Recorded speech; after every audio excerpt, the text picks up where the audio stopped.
حدوداً 15 سال پیش که من در دوره هیپنوتیزم پیشرفته شرکت کرده بودم، یه آقایی رو برای نمونه آورده بودن داخل کارگاه آموزشی. این آقا در حال طلاق دادن همسر چهارمش بود و استاد توضیح میداد دکتر فتی که هر 4 بار بر اثر یک موضوع داره امر طلاق شکل میگیره. موضوع چی بود؟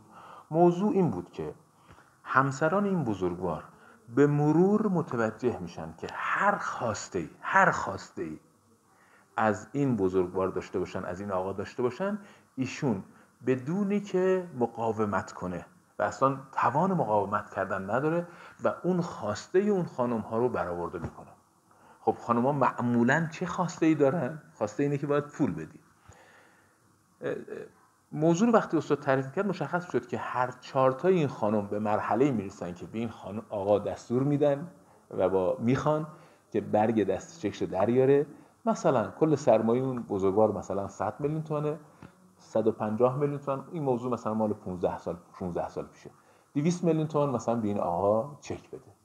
خب بعد چه اتفاقی میافتاد؟ وقتی اون خانم متوجه شد که دیگه این آقا هیچ سرمایه‌ای نداره، اون چک رو به اجرا میگذاشت و همون باقی مانده سرمایه رو میگیره و بعد ازش طلاق میگرفت.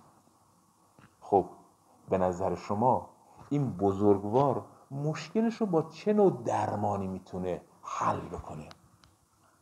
از نظر من هیچ راهی بجز هیپنوتیزم وجود نداره و وقتی که این هیپنوتیزم تبدیل به هیپنوتیزم معنوی میشه، میتونه معجزات بزرگی رو در زندگی افراد ایجاد بکنه.